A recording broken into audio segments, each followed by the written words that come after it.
Então, as pessoas que trabalham à noite e dormem de dia, mesmo que durmam às 8 horas, mesmo que estejam em locais completamente escuros, bem tranquilo, bem preparado para o sono, com blackout, etc e tal, ainda assim não é o mesmo sono da noite por conta dessa mudança da terra, do sol e da preparação a gente faz fisiológica. Tem que se dormir de alguma forma, né? Então a gente tenta fazer um simulacro de noite, então diminuindo a luz, mas ou seja, você tem ali uma agressão fisiológica, porque uma coisa é o relógio social, outra coisa é o relógio biológico. Sim. Biologicamente eu estou registrando que são 10 da manhã.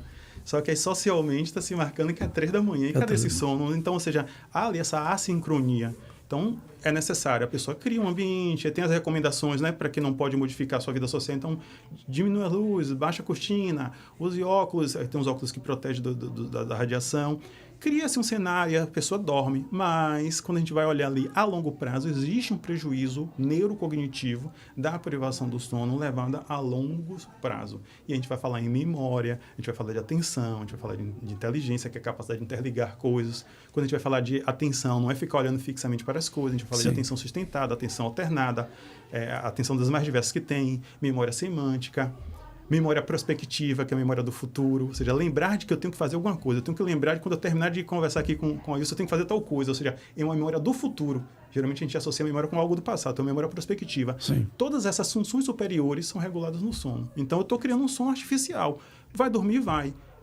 E aí quem vive essa situação, é só você perguntar, é a mesma coisa? Ele diz, não é não. Então, ou seja, não é o mesmo sono. É um sono, mas não é um sono plenamente reparador.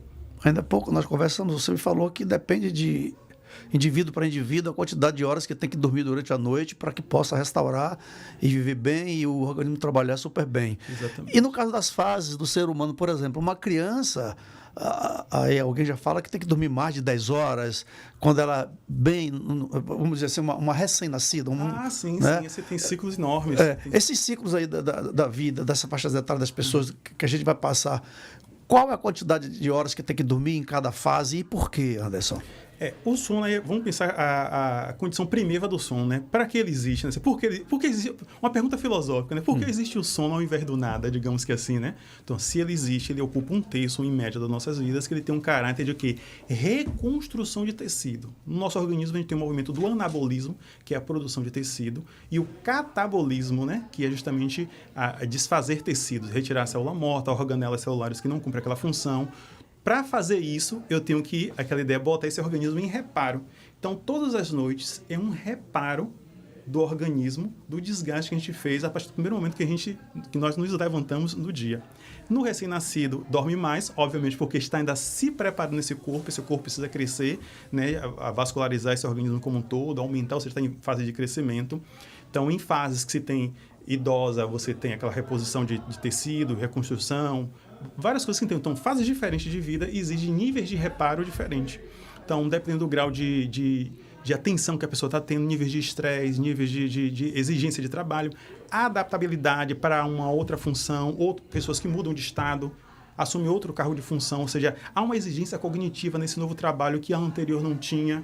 Então, justamente, eu preciso de mais horas de sono para consolidar a memória e atenção, para poder criar todo aquele cenário para eu ter a plenitude, chamado vigor cognitivo, no dia que se segue. Então, quando a gente entende que essa é a função primeira do sono, ou aquela ideia, poxa, quando eu estou de férias, meu sono muda. Claro, porque você saiu um pouco daquele ambiente, né, que se tem. Então, se há uma exigência, você lida muito com carro, né? Então, ou seja, vamos fazer uma viagem daqui para, sei lá, Porto Seguro de carro. Vamos fazer revisão do carro. Então, o pneu não pode ser o mesmo, tem que fazer todo o desgaste que tem ali. Então, mediante a quilometragem que esse carro vai percorrer, a gente vai calibrar ali o quanto de gasolina ele vai utilizar, né? O quanto de tanque de gasolina ele vai utilizar. É o equivalente, uma analogia ao som. Aí o Soninho convida, novidade e informação.